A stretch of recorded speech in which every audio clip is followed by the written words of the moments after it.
Olá pessoal, sejam muito bem-vindos. A nossa aula hoje de tecnologia de aplicação é sobre os conceitos básicos em tecnologia de aplicação de defensivos agrícolas. Vocês vejam bem, sem o uso dos agroquímicos na agricultura, a produção de alimentos no mundo poderia sofrer uma redução aí de 40 a 45%. Então vocês vejam bem, é um valor bem considerável, né? 40 a 45% de redução na produção, certo? Isso aí seria muito negativo, principalmente o tamanho da população mundial hoje está chegando aí a próximas 8 bilhões de habitantes, né? Então vocês vejam bem, é muita boca aí faminta aí para ser alimentadas, né? E além disso, prejuízo aí que os produtores teriam, né? Com essa redução aí. E isso basicamente é devido ao quê? Ao ataque o quê? De pragas, doenças, de plantas invasoras, tá? Que poderiam acarretar essa redução aí. Pragas também de armazéns, né? Muitas pragas dos grãos armazenados, né? E com essa redução aí, o custo da alimentação poderia sofrer um aumento aí de 50 a 75%. Vocês imaginam isso aí nessa conjuntura atual nossa, né? A gente já está aí com o custo dos alimentos altíssimo, né? Bem alto mesmo, e a cada semana que a gente vai no supermercado, esse preço já está diferente, já sofreu aí um aumento, né? Agora vocês vejam bem, imagina se a gente tivesse esse aumento aí devido também à redução na produção, certo? Ou seja, seria praticamente o que? Inviável, principalmente para aquelas famílias, né? Aqueles cidadãos menos abastados, né? Certo? E também poderia também acarretar o que? Um comprometimento que na qualidade dos alimentos e fibras produzidas. Tá? Vocês vão fazer aí a cultura aí do algodoeiro, né? Tá? Ou sei se de repente já fizeram, então vocês vão ver lá que presença de pragas na cultura do algodoeiro ou de alguma doença é extremamente indesejável. Por quê? Porque compromete justamente não só a produção, a produtividade, mas também o que é a qualidade da fibra. Agora, quais são as causas da redução da eficiência de produtos químicos? Tá? Então, nós vamos ver aí ao longo do curso aí que a eficiência da aplicação de um defensivo agrícola é muito baixa, aproximadamente 50%, em média 50%. Tá? Então, vejam bem, se a gente aplica ali na lavoura ali 1 litro, vamos colocar aí, por exemplo, aí 1 litro aí de um determinado herbicida, glifosato, por exemplo, tá? Em média, essa eficiência é 50%, ou seja, de 1 litro, meio litro a gente está jogando fora, né? Tá? Então, uma eficiência muito baixa. Então, na disciplina de tecnologia de aplicação, ou seja, os conhecimentos que a gente usa da tecnologia de aplicação é justamente para quê? Para amenizar o que? Essa perda e esse desperdício, né? Melhorar o que? A eficiência de uma aplicação, certo? E essa eficiência menor é devido ao quê? Certo? A utilização inadequada dos produtos, superdosagem ou subdosagem, né? Aplicação no período impróprio, tá? Nós vimos lá na disciplina lá de controle químico de plantas invasoras, né? Que tem uma época ideal lá para quê? Para você fazer o que? O controle daquelas espécies invasoras ali. Passou daquele período ali, que a gente fala de time, né? Ou seja, você perdeu aquele time ali, a eficiência já vai diminuir, certo? Para aquela dose ali que você, aquela dose comercial recomendada. De repente eu consigo controlar, mas você tem que aumentar a dose, certo? Aumentando a dose, já está aumentando aí o seu custo, né? E, consequentemente, também pode acarretar o que? Você aumentar na dose, pode acarretar também o que? Uma fitoxidez na cultura, né? Porque esses herbicidas, no caso dos herbicidas, né? Eles são seletivos para aquelas culturas naquela dose comercial que é recomendada. Aumentando a dose, tá? Dependendo de quanto você aumentar, isso aí já pode acarretar uma fitoxidez na cultura que vai estar causando o que? Um prejuízo, uma redução na produtividade. Pode causar uma redução na produtividade também. certo? Aplicação de condições adversas, né? Principalmente de temperatura, umidade e velocidade do vento, a gente vai falar sobre isso também, tá? Desconhecimento dos recursos das máquinas aplicadoras e suas limitações, muito importante também, a gente vê no campo aí muito erro de utilização do nosso maquinário. Nós temos aí hoje maquinários extremamente modernos, maquinário excelente, porém ocorre muito caso aí de serem mal utilizados, né? Tá? Muito mal utilizados, tá? E isso aí também vai acarretar o que? Pode acarretar uma redução na eficiência. Então, os defensivos agrícolas são os responsáveis pelo surgimento das pragas resistentes, certo? Então, calcula-se que existem por volta aí de 1.000 pragas e pragas daninhas resistentes ao agroquímicos. Então, vejam bem, nós vimos na disciplina de controle químico de pragas invasoras, tanto de espécies de pragas daninhas e pragas invasoras que nós já temos o que é resistente, certo? E isso, na maioria dos casos, é o que? Devido o que? Ao uso consecutivo que do menos herbicida, tá? Pragas resistentes, né? Devido ao uso que? Consecutivo aí dos mesmos inseticidas, ou seja, dos mesmos princípios ativos, né? Tá? Então, hoje, por exemplo, os inseticidas dos grupos químicos dos piretroides são os mais utilizados na agricultura, certo? Nas nossas lavouras aí. São produtos extremamente eficientes, certo? Devido a isso, também desenvolve o quê? Pragas resistentes. Então, nós já temos vários casos aí de pragas resistentes a inseticidas, né? Então, vejam bem aqui, só nos Estados Unidos da América já há por volta aí de 394 insetos resistentes, tá? De repente, aí na disciplina de entomologia, ou sei lá, ou de manejo integrado de pragas, vocês viram ou vão ver alguma coisa sobre isso aí, tá? A quantidade aí já de pragas resistentes aos ingredientes ativos existentes aí no mercado. De 1940 a 1990, tá? Então ocorreu vários casos aí de cultivos de várias pragas, uma média aí de 30, ou seja, houve um aumento aí de 30 para 37% de cultivos eliminados aí pelas pragas, né? Tá? Estimativa do potencial de perdas agrícolas no mundo. Então, ou seja, em média, 30% provocado por pragas daninhas e pragas e 15% pós-colheita. Esse 15% aqui pós-colheita pode ser o quê? No armazenamento, tá? Pode ser também no transporte. É muito comum, né? Às vezes a gente está viajando na rodovia aí, né? E a nossa frente aí vai alguma carreta aí transportando grãos, né? Principalmente soja, né? E a gente presencia ali uma, uma, uma, uma, uma queda muito grande o que de soja aí na rodovia, né? Então isso aí tudo é perda, né? Então vejam bem, ó, 15% pós-colheita, muito grande, né? Tá? E 30% pode ser provocado por pragas daninhas e pragas, né? Tá? Então se você somar aqui 30% de perdas por plantas daninhas e pragas e 15% pós-colheita, em torno de 45%, vejam bem, quase metade daquilo que é produzido é perdido, né? Então, um valor considerável aí. Então, a cada ano, 2,5 milhões de toneladas de agrotóxicos são aplicados na agricultura no mundo, tá? Então, vocês vejam bem, uso muito intenso, né? Tá? Agora, isso aí hoje é imprescindível, né? É imprescindível. Hoje é praticamente impossível a gente fazer um cultivo aí em grande escala, né? Em larga escala, sem o uso dos agroquímicos, tá? Sem o uso dos agroquímicos. O pessoal defende muito aí a agricultura orgânica, às vezes a gente vê esses defensivos, eles são veiculados na mídia aí de forma muito pejorativa, né? Tá? Mas hoje é praticamente impossível. É praticamente impossível a gente fazer um cultivo aí em larga escala sem o uso dos agroquímicos, tá? Então temos que usar.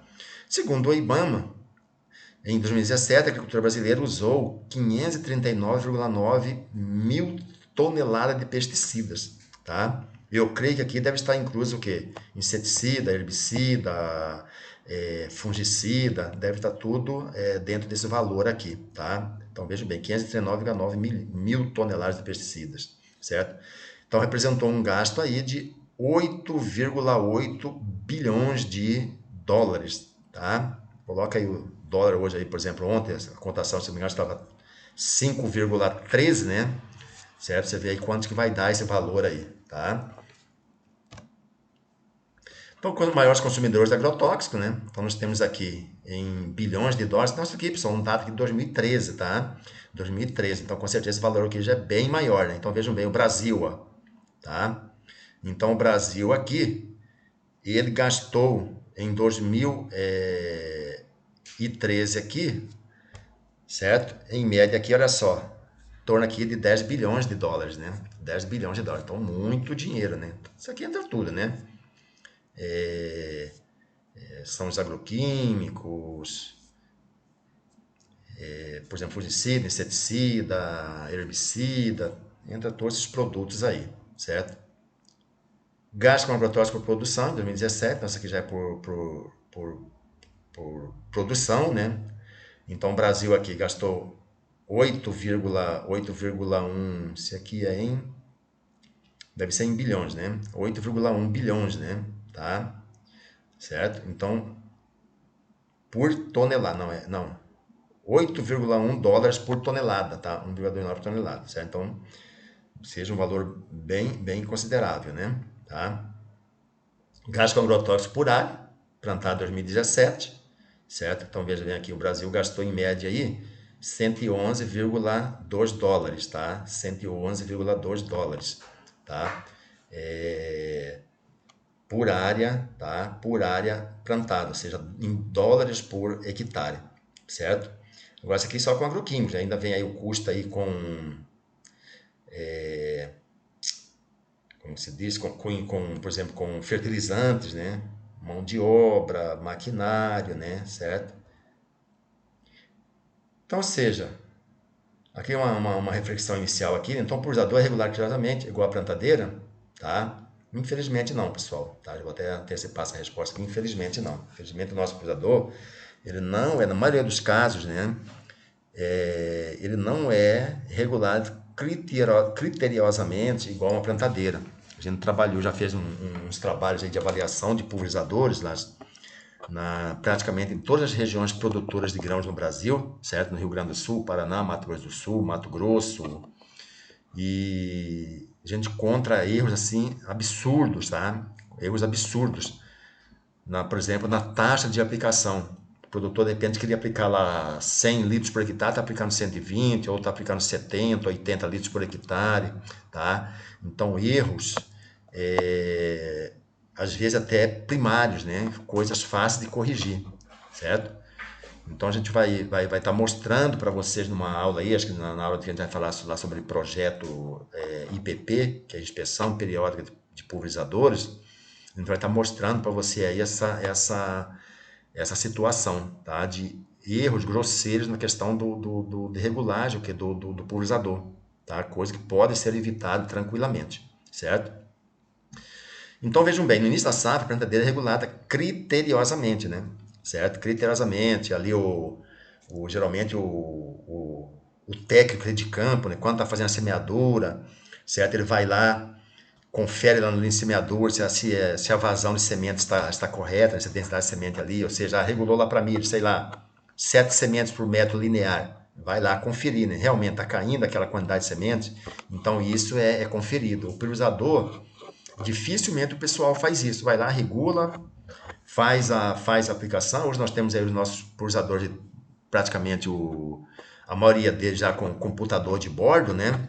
E às vezes ele o técnico não tem nem a curiosidade de repente de ir e ao final ali daquele tanque que ele aplicou ali conferir. Ah, por exemplo, eu regulei meu pulverizador lá para 100 litros por hectare. Eu tenho um pulverizador que tem um tanque de, é, de 2.000 litros, tá? De 2.000 litros, certo? Ah, quantos hectares esse tanque aplicou, certo? Bateu com aquilo que foi regulado, tá? Certo? Então você pega aí 2.000 dividido por 100, então, ou seja, ele tem que fazer 20 hectares com um tanque, né? Se não fez essa quantidade aí, tá errado, né? tá? Está errado, tá? Tem que fazer o quê? Tem que regular aquele pulverizador novamente, certo? Adubos também, geralmente, regula a plantadeira com bastante cuidado, né? Profundidade das sementes do adubo. Então, quando o técnico está ali conferindo, né? A quantidade de semente que está caindo, tá? Não está conferindo só a quantidade de semente, está conferindo também aquela profundidade ali da semeadora, certo? Então, ou seja, o stand, né, das plantas tende a ficar o quê? Perfeito. Então, é muito comum, a gente vai no campo, né, pessoal, visitar algumas lavouras aí, você vê lá, certo? Uma semeadura perfeita, né? Aquela lavoura muito bonita, certo?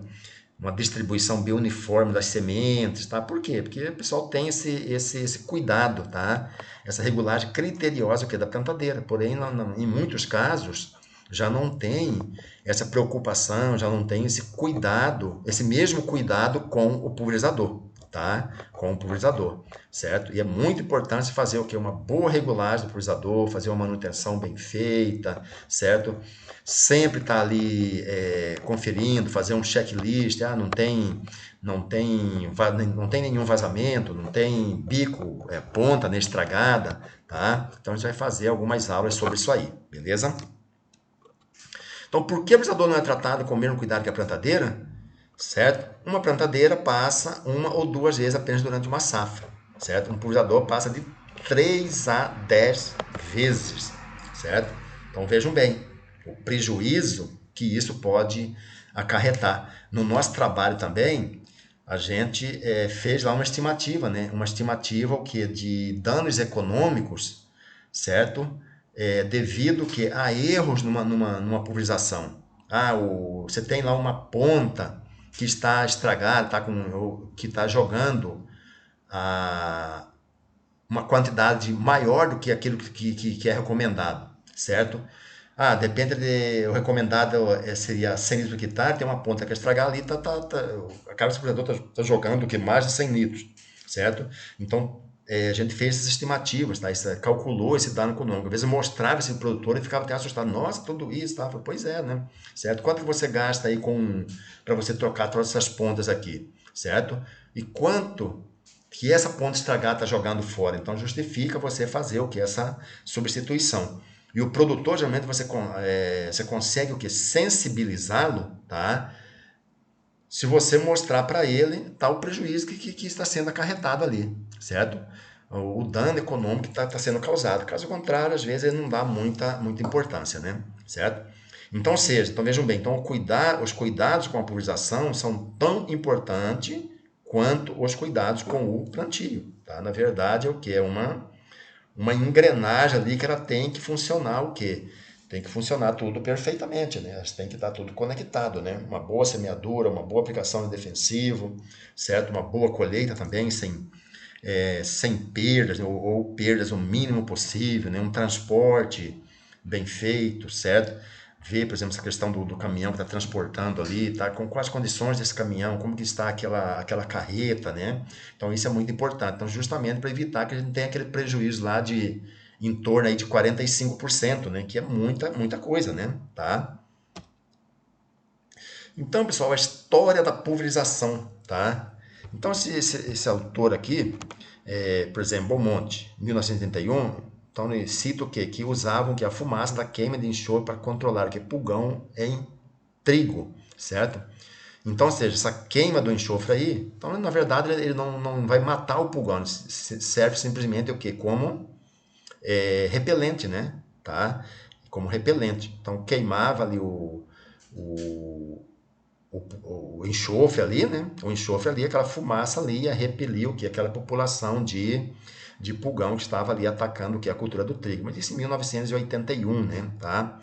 Início do século XIX, chineses usaram que o arsênico, né, para controlar os insetos e rotenona e piretrina. Por exemplo, essa piretrina aqui, ó, então vejam bem, isso aqui é o grupo químico dos piretróides, né?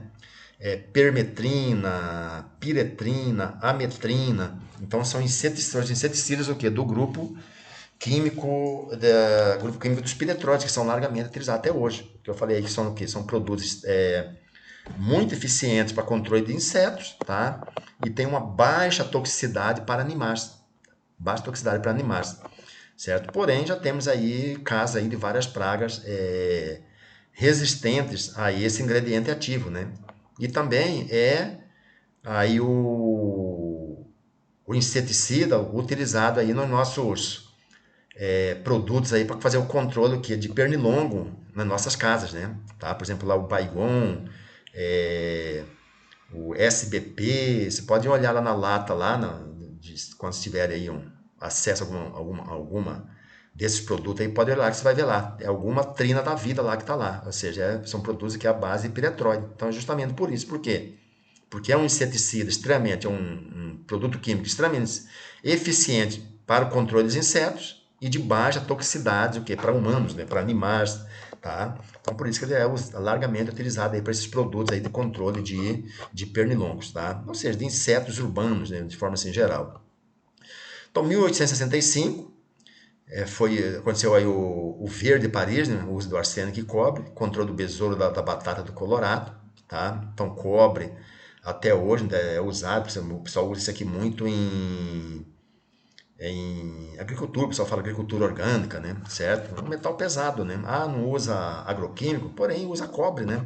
Tá? Que é lá a calda cúprica, né? Faz lá um preparo lá com cobre para pulverizar aí na geralmente é muito comum às vezes em hortaliças, né, para fazer o controle aqui de pragas, certo? 1882, mistura do sulfato de cobre e cal para controle de milho em videira. Isso aqui ainda é utilizado até hoje, né? Algumas propriedades ainda utilizam, né? Certo? 1890, pó contendo mercúrio para tratamento de semente. Então vejam bem, né? 1890, mercúrio, né? Metal extremamente pesado, extremamente poluente, né? Hoje a gente tem muito problema de mercúrio com as regiões de garimpo, né? Tá? A contaminação aí dos nossos rios, peixes, contaminados com mercúrio, né? Então, muito complicado, certo? Mas já foi utilizado na agricultura. Hoje, com certeza, você não pode nem pensar em utilizar isso aí, né? Isso é um crime, né? Tá? 1915, formulação de para doenças fúngicas e tratamento de semente. 1900, foram que surgiram os primeiros herbicidas, tá? Nós vimos lá na disciplina também de controle de pragas invasoras, né? Os primeiros herbicidas que surgiram aí no mercado aí na década de 90, né? Então vejam bem aqui, ó. 1940, grande avanço no desenvolvimento de agrotóxicos, por exemplo aqui o DDT, né? E toda a gama de organoclorados, tá? Então esses produtos que foram saindo do mercado, porque o DDT, além de ser extremamente prejudicial para o ser humano, porque o DDT, se você fosse contaminado com ele, né, intoxicado com DDT, o seu organismo não conseguia eliminá-lo. Ele era acumulado, tá, no tecido adiposo, na gordura do nosso organismo.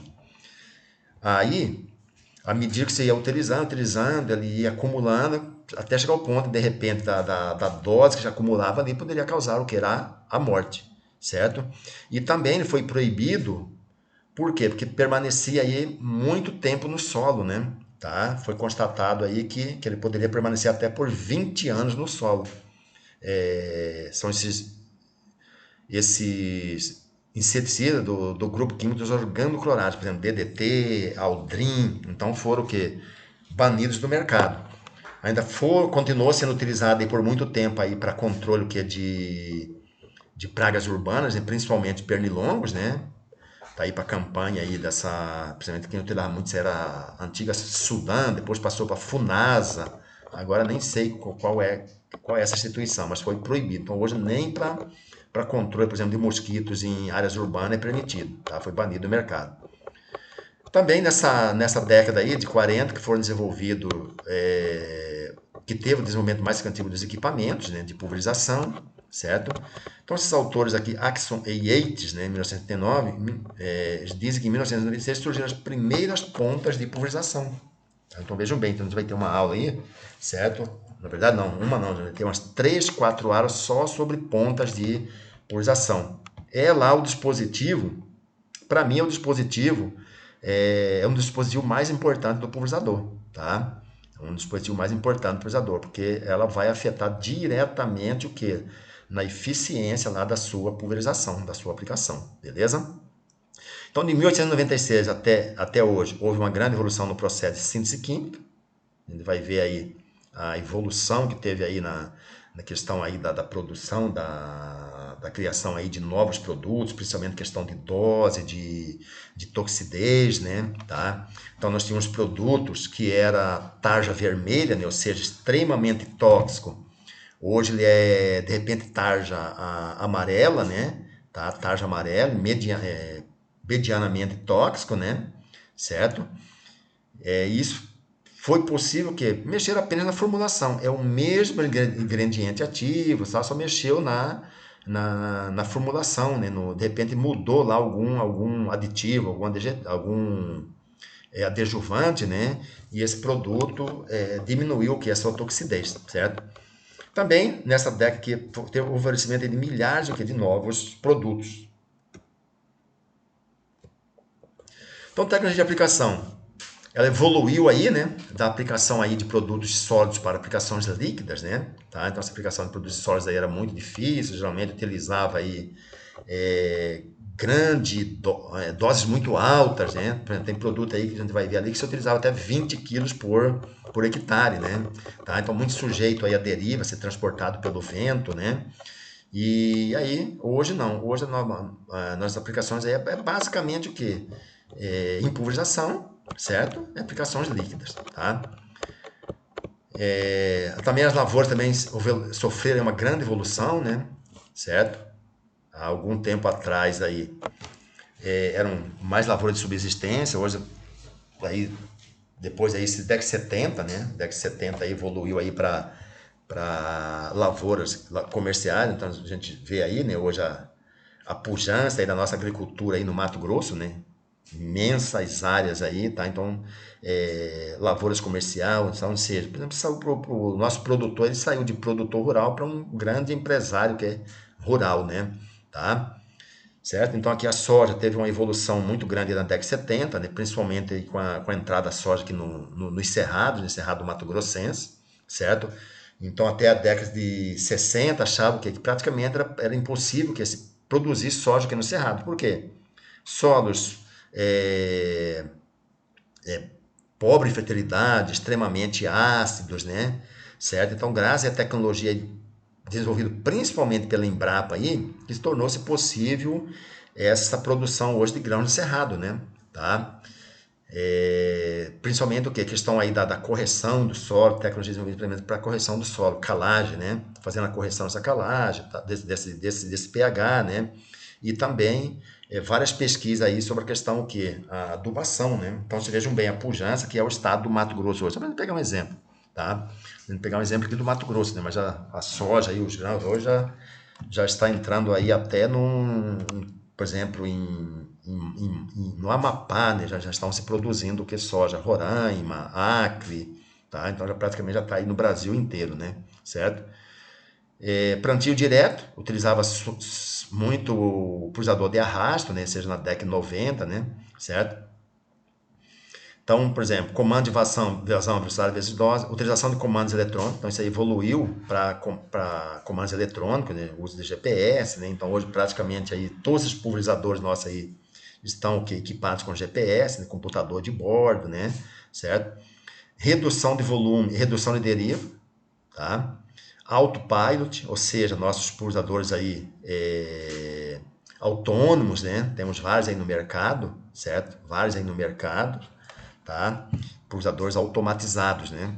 E, consequentemente, melhorando toda essa eficiência aí da aplicação, vai promover o que? Um menor impacto aqui no meio ambiente, tá? Certo? Menor impacto no meio ambiente, uma eficiência maior na aplicação, menor desperdício, consequentemente, menor custo, maior lucro aí do produtor, né? Então aqui é a evolução dos produtos, né? Por exemplo, evolução dos herbicidas. Então aqui, ó, década de 90, gramas por hectare, década de 60, década de 60, tá? Então vejam bem aqui, ó, gramas por hectare, 2.097 gramas, ou seja, 2 quilos, né? Então aproximadamente que se usava o quê? 2 quilos por hectare. Década de 70, isso aqui já caiu para 1,3 quilos, certo? 1980, década de 80 já caiu aqui para 371 gramas.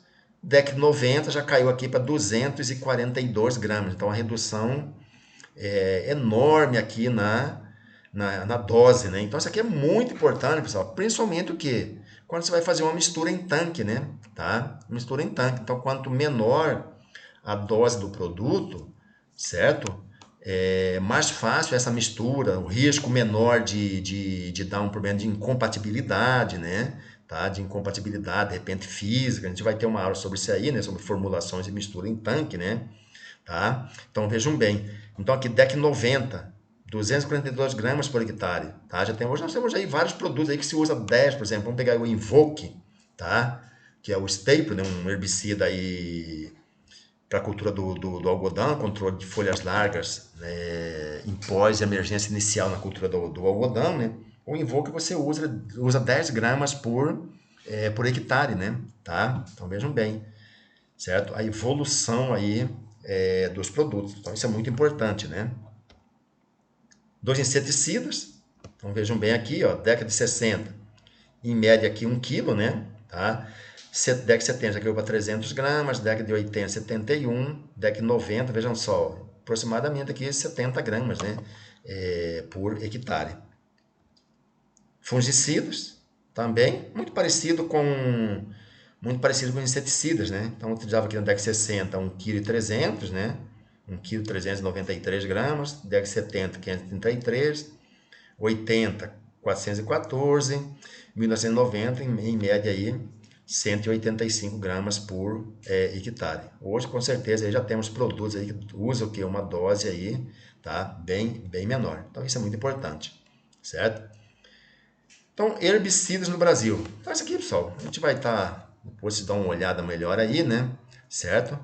Então, a DEC 60. Então, isso aqui é só para a gente exemplificar, né? Por exemplo, aqui o Alaclor, né? Se utilizava aí de 2,4 a 3,3 quilos por hectare, certo? Isso aqui é só para a gente exemplificar. Propanil, de 3,6 a 5,2, certo? Por exemplo, a DEC 90 aqui, ó, olha só, metsulfuron, aqui, ó, 10 gramas por hectare.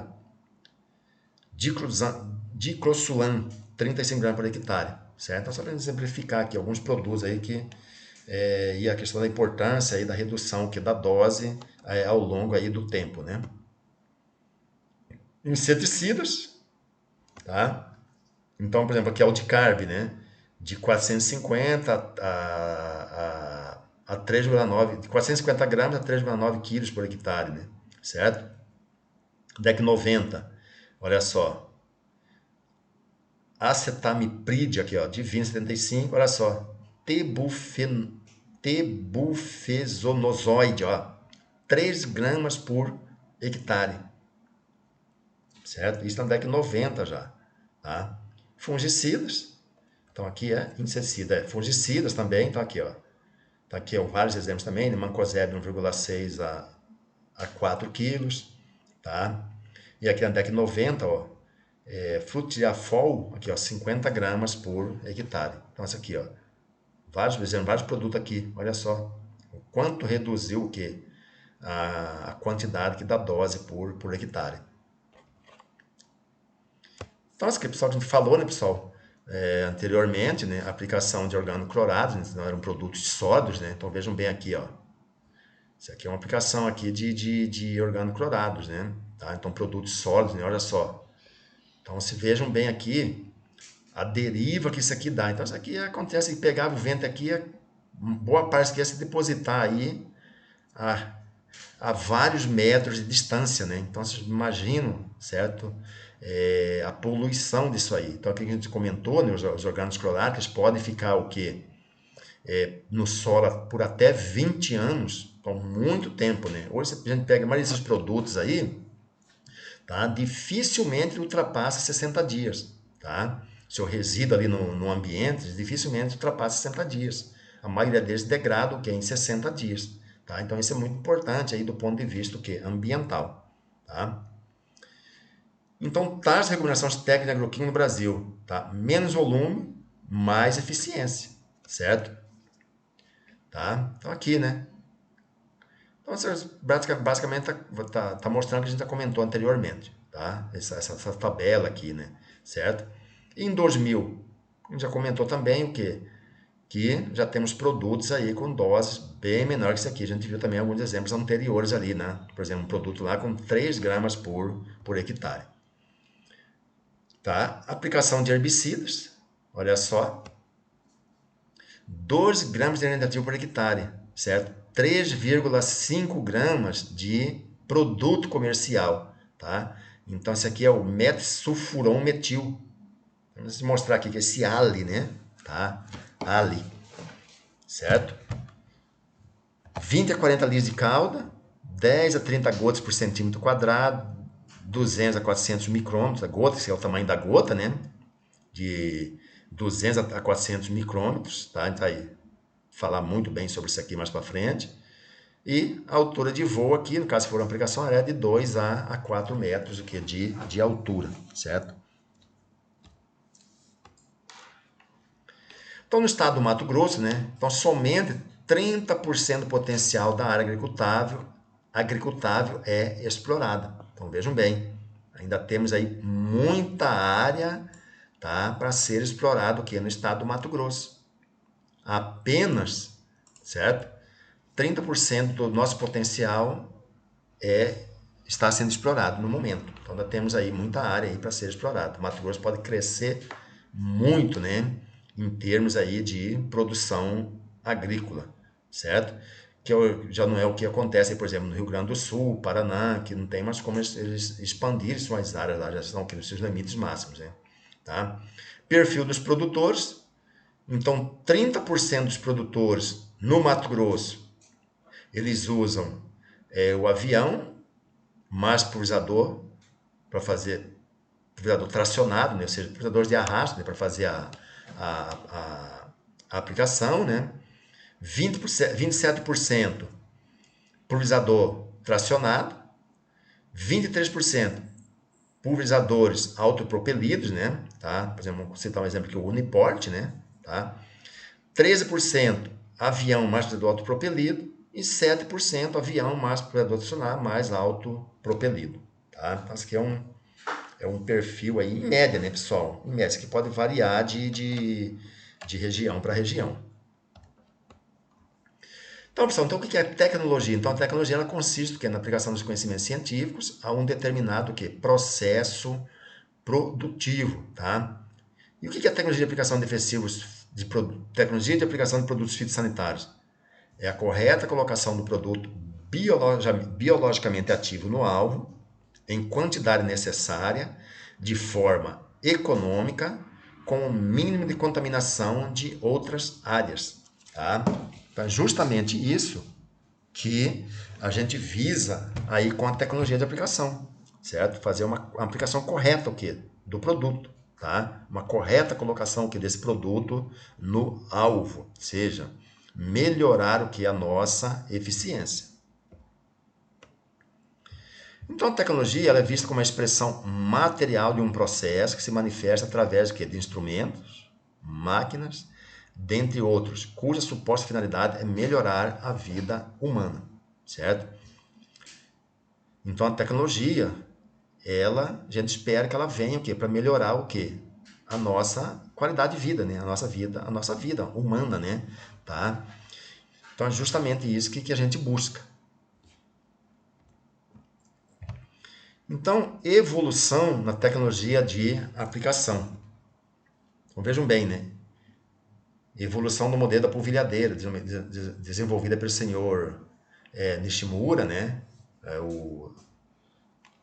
Era o dono da Jaque, né? Faleceu, se não me engano, aí tem acho que uns 2, 3 anos, né? Seu Nishimura, né? Certo? Então, vejam bem aqui, ó. Tá? Pulverizador que era usado em 1948. Isso aqui já foi em 2004, né? Foi lançado aqui em 2004, né? Pulverizador costal, né? Certo? Então vejam aí a evolução, né? Tá? Aqui vários outros, né? Vários outros exemplos, certo? Então essa aqui é uma foto que foi tirada lá na fábrica da Jaque, em Pompeia, São Paulo, né? Então tem lá o museu, né? O museu, não sei o que lá, Nishimura, né? Então ele tem lá todo o histórico lá da Jacto, desde quando ela surgiu até o presente momento, certo? Então, a fábrica da Jacta em Pompeia, São Paulo, tá? Então, aqui, né, olha só, evolução da tecnologia de aplicação, né? Então, vejam bem, aqui um pulverizador, né, dois pulverizadores aqui acoplado ao terceiro ponto aqui do trator, né, tá?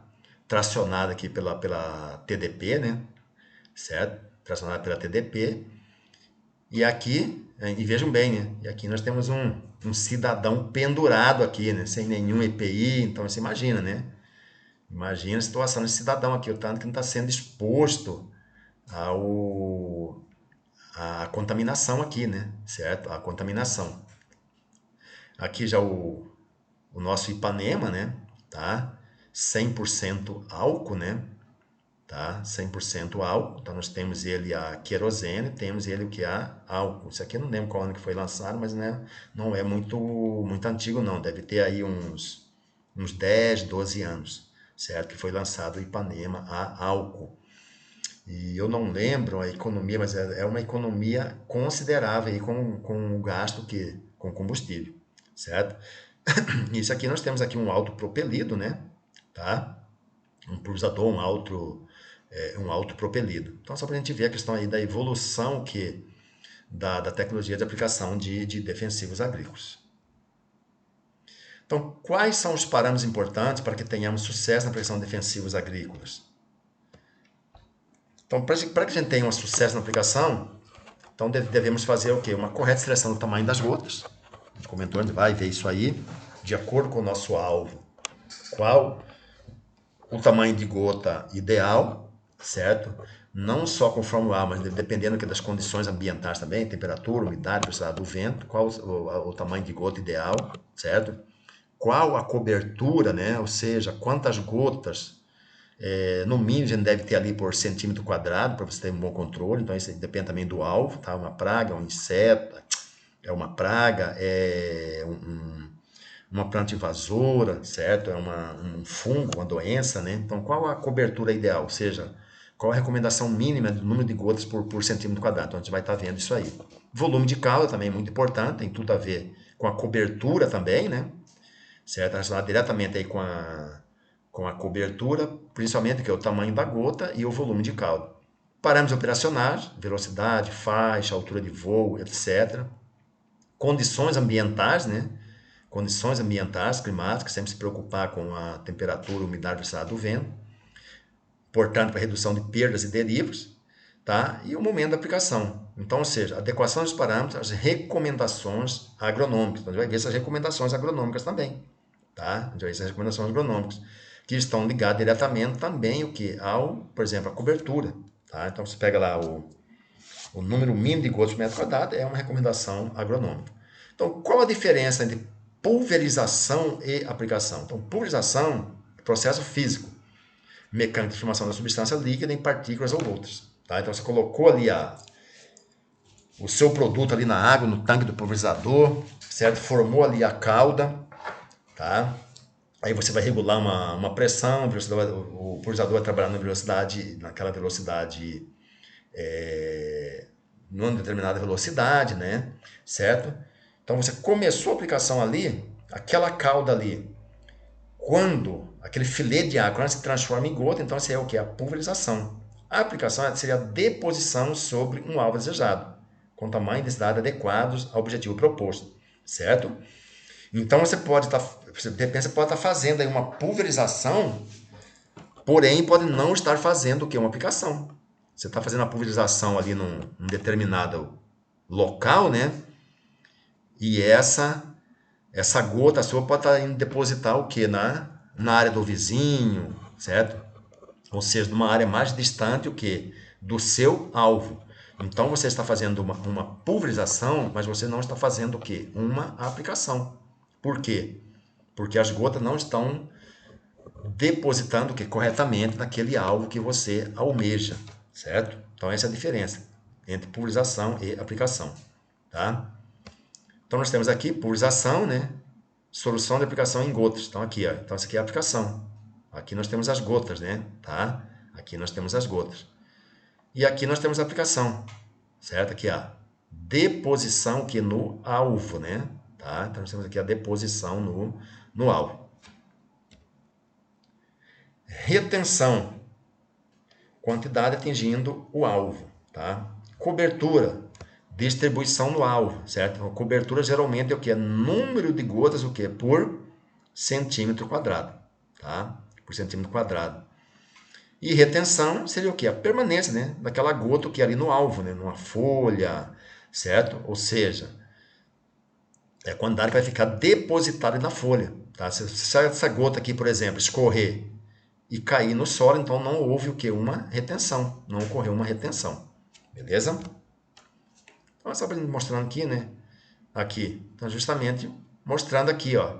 Vamos contar aqui, ó. 2, 4, 6, 8, 10, 12, 13 gotas. Aqui tem mais duas pequenininhas aqui, tá? Então vejam bem aqui, ó. Das 13 gotas, apenas 3, né, ficaram retidas, tá? Ficaram retidas. Aqui, essas 3 aqui, né, bem do meio aqui. Essa aqui também já está o quê? Sendo depositado aqui fora do alvo, né? Tá? Então aqui cobertura, né? Olha só, quantidade de gotas, né? Quantidade atingindo o alvo, aqui, ó. Somente 2, né? Certo? Essa aqui está sofrendo com o processo de escorrimento, que provavelmente boa parte dela também vai cair no solo. E a distribuição aqui no alvo, tá? Distribuição no alvo, ok? Então a tecnologia de aplicação, ela tem por objetivo colocar apenas a quantidade suficiente de um determinado ingrediente ativo no alvo para alcançar o resultado biológico desejado com segurança e economia. Então, a aplicação, colocação do produto químico no alvo, tá? Certo? Deposição do produto no alvo, né? Certo? Então, nós temos aqui, ó, vários exemplos de produtos aqui, né? Tá? E aqui, pessoal, nós já temos aqui as 4... Isso aqui não dá para ver o rótulo, tá? Mas acho que já temos aqui os 4... como se diz? As 4 classes de toxidez. Temos aqui vermelho, amarelo, azul e verde, né? Tá? Então, aqui também já tem aqui a classificação toxicológica. Então, o alvo, o que é o alvo? É aquele que foi escolhido para ser atingido durante o processo de pulverização, tá? Pode ser o que? Uma praga, uma planta invasora, um fungo, né? Tá? Uma doença. Então, qual é o alvo? Controle de plantas daninhas, controle de insetos, controle de doenças, tá? Então, alvo, controle de plantas daninhas. Tá aqui, né? Controle químico, em que momento? Já vimos isso aí lá no controle químico, na disciplina de controle químico de plantas invasoras, né? Então, é importante que a gente faça o quê? A aplicação aqui no momento certo, né? Não perder aquele time, né? Tá?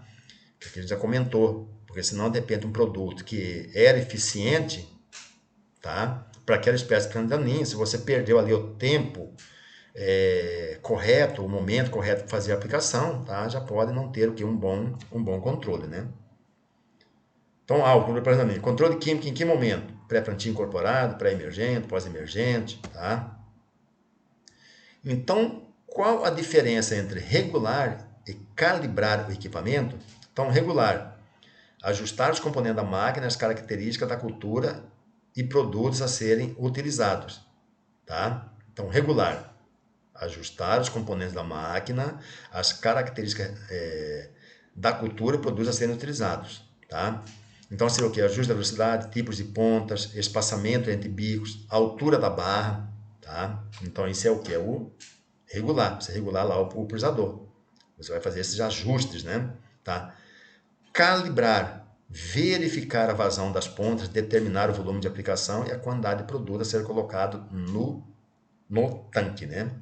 Ok? Então, melhor qualidade da tecnologia de aplicação, então nós temos aí várias opções tecnológicas, né? Tá? Então, baixa consistência de ar, melhoria de deposição, penetração e cobertura, deriva, tá? Tamanho, trabalho em condições menos favoráveis, certo? Então, os pulverizadores de barra consistência de ar, tá? Eles são muito bons o quê? Para você fazer uma aplicação em condições menos favoráveis. Por quê? Porque ele tem aqui essa cortina, né? Essa cortina aqui depois é inserida nessa cortina aqui um jato de ar, né? certo? Então, esse ar aqui, ele empurra aqui, ó, as gotas para baixo, né? Tá? Então, vejam bem aqui, ó, aqui sem ar, olha só, uma deriva bem maior, né? E aqui com ar, né? Então, vocês vejam bem que as gotas aqui já estão indo mais para baixo, né? Já estão descendo melhor, né? Tá? Então, esses fusadores aqui são muito bons, tá? Para fazer uma aplicação o quê? Em áreas com cobertura, tá? Que está com a cobertura, principalmente o quê? Lavouras que estão bem fechadas, tá? Não se recomenda o quê? Para fazer uma aplicação em solo, né?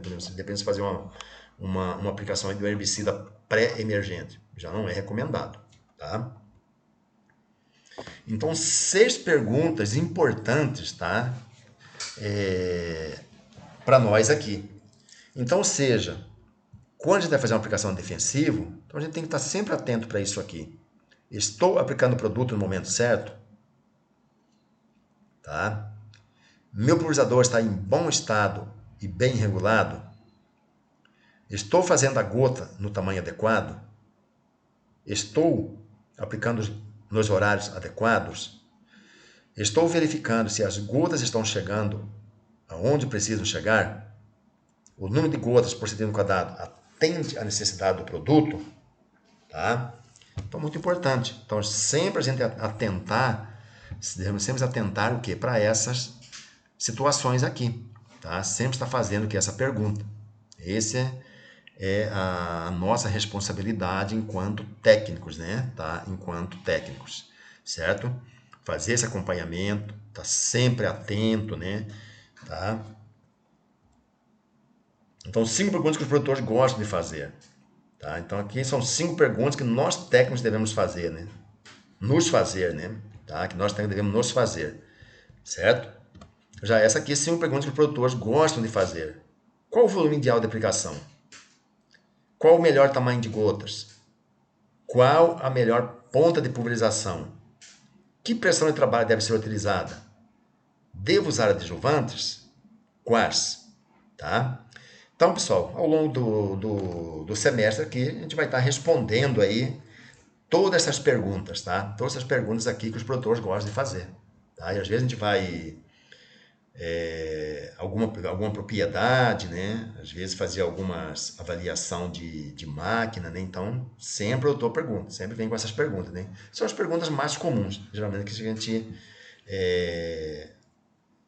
ouve aí no campo, né? Tá? Mas muito importante, tá? Então, a gente vai ver todas essas situações aqui aí ao longo do semestre. Qual o volume de aplicação? Então, vai sempre depender do alvo, né? Tá? Qual o melhor tamanho de gotas?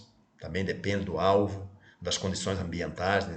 Condições climáticas, principalmente temperatura, umidade, vento, velocidade do vento, né?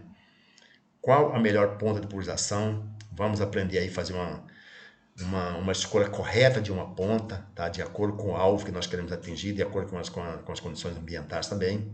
Pressão de trabalho, que pressão é mais adequada? Isso aqui vai estar diretamente ligado ali com o tamanho de gota, certo? Se você mantém uma ponta, mantém um volume de aplicação e aumenta a pressão, tá?